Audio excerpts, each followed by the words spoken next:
Je vais rentrer directement dans le vif du sujet. Est-ce que les enseignements du prophète Mohammed sallallahu alayhi wa sallam, tirés de la sagesse du prophète sallallahu alayhi wa sallam, sont compatibles avec les valeurs universelles? C'est une question qui est très pointue, comme on dit. Mais le prophète sallallahu alayhi wa sallam, il n'est pas envoyé seulement à une communauté précise. Ce n'est pas le prophète d'une époque, le temps. Ce n'est pas le prophète d'une localité seulement, l'espace. Ce n'est pas le prophète d'une génération seulement.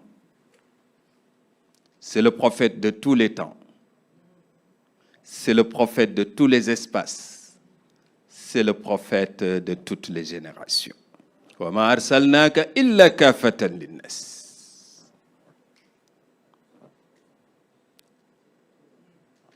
Mais surtout, c'est le prophète du bonheur, le prophète de la paix, le prophète de la miséricorde, le prophète de l'apaisement. Wa ma arsalnaka illa rahmatan lil alamin. Voyez, ces deux versets, vous savez, le Coran, il y a le fond et la forme. Dans toutes choses, il y a le fond et la forme. C'est le thème que j'ai voulu développer avec nos frères de Moustachidine ou Moustachidat, à qui je souhaite la bienvenue aussi. Je vous dis assalamu alaikum marhaban. Mais après la conférence, je me suis dit que je n'ai pas bien traité le thème parce que le temps n'était pas long. Du coup, le vendredi suivant, à la mosquée à Marseille, j'ai fait une khutba sur Zahir wal Batin. Mais Morphal ne l'a pas mis sur Facebook. C'est pour ça que Morphal, il a enregistré les khutbas, mais il ne les met pas tous, quoi. Mais Inch'Allah, ça va venir.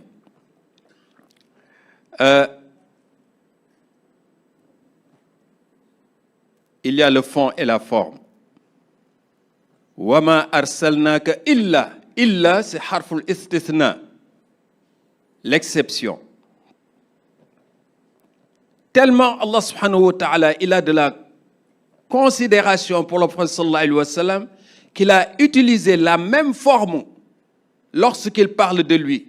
Fa'alam annahu la ilaha illallah. La ilaha illallah dans le Coran est venu 37 fois. Tantôt c'est la ilaha illallah 2 fois. Tantôt c'est la ilaha illa anta. Inni anna Allahu la ilaha illa ana fa'budni wa aqimis salata wa dhikri. Tantôt c'est la ilaha illa ana. Tantôt c'est la ilaha illa anta. La ilaha illa anta subhanaka inni kuntu minadh dhalimin.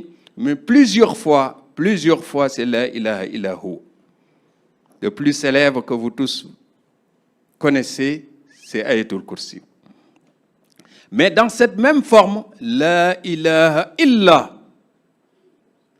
Il n'y a aucune divinité à adorer si ce n'est Allah. Il a utilisé la même forme pour parler de la mission du prophète sallallahu alayhi wa sallam. Wa ma arsalnaka illa. Donc, wama, donc il y a la négation, illa, l'exception. La ilaha, il y a la négation, illallah, l'exception. Le prophète sallallahu alayhi wa sallam, wama arsalnaka, la négation, illa, l'exception. Rahmatan lil alamin, pour que tous les univers puissent profiter de ma miséricorde. Mais donc, les enseignements tirés de sa sagesse, est-ce que c'est logique que ces enseignements soient limités seulement à une communauté? Non. Le prophète sallallahu alayhi wa sallam, c'est le symbole, le référent, le référentiel de la miséricorde pour atteindre la miséricorde d'Allah subhanahu wa ta'ala pour tout individu. Et même les animaux, ils profitent de sa miséricorde. Même les infidèles. Allah subhanahu wa ta'ala le leur avait dit dans le Coran. Quand il disait que toi, tu n'es pas un prophète, toi. Malgré tout ce qu'on te dit, tout ce qu'on te fait, les critiques, les insultes, les agressions et tout, il ne nous arrive rien. Eh non, tu n'es pas un prophète, toi. Les prophètes anciens, quand leur peuple faisait du mal à leur égard, il y avait une punition divine qui descendait sur eux, une malédiction. Et toi, malgré tout ce qu'on te fait, ah non, c'est pas possible, tu n'es pas un prophète. Tu es intelligent, oui, certes, tu es intelligent, mais tu n'es pas un prophète. وَمَا كَانَ اللَّهُ لِيُعَذِّبَهُمْ وَأَنْتَ فِيهِمْ وَمَا كَانَ اللَّهُ لِيُعَذِّبَهُمْ وَهُمْ يَسْتَغْفِرُونَ. Tant que tu es parmi eux, ils ne seront pas punis. Et donc, le fait qu'ils soient parmi eux, c'était un signe de la rahma du prophète Mohammed sallallahu alayhi wa sallam. Mais Allah a fait son éloge. Il est le dépositaire des valeurs les plus nobles. Sallallahu alayhi wa sallam. Wa innaka la'ala khuluqin azim. C'est pour ça que j'en ai parlé hier à la Hadra. Sidi Hadji Malick radiyallahu ta'ala anhu, il a résumé ce verset dans un vers. Et je l'ai dit hier. Vous savez, en arabe, il y a ce qu'on appelle Baytul Qasida. Dans un poème, le vers qui est le plus cité, le vers, masha'Allah, qui a le plus d'éclat, plus de sens, qui attire l'attention de tout le monde, c'est ça le vers qu'on appelle en arabe Baytul Qasida. Mais je dis, dans Khilas Zahab, tous les vers, eh bien, on peut les appeler Baytul Qasida.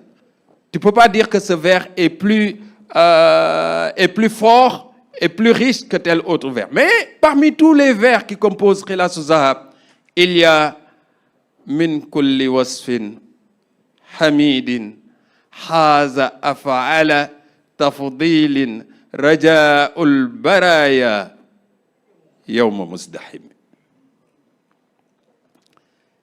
Tu veux connaître ce qu'est le prophète sallallahu alayhi wa sallam? Tu veux comprendre c'était quoi son comportement? Eh bien, je vais te le résumer. Min kulli wasfin hamidin. Tous les caractères, tous les traits de caractère. Tout ce qu'il y a de plus noble dans les caractères qu'on peut trouver chez quelqu'un. Tout ce qui t'attire, tout ce qui t'impressionne, tout ce qui te fait plaisir, que tu aimerais que ce soit les caractères de la personne que tu aimes le plus au monde, en termes de générosité, en termes de politesse, en termes d'humilité, en termes de, masha'Allah, de respect. Eh bien, tu le trouves en mieux et en plus chez le prophète Mohammed sallallahu alayhi wa sallam. C'est pour ça que Allah il dit que vous pouvez le prendre comme référence. Walakum fi rasulillahi uswatun hasana liman kana yarju Allah wal yawmal akhir wa dhakara Allah kathira.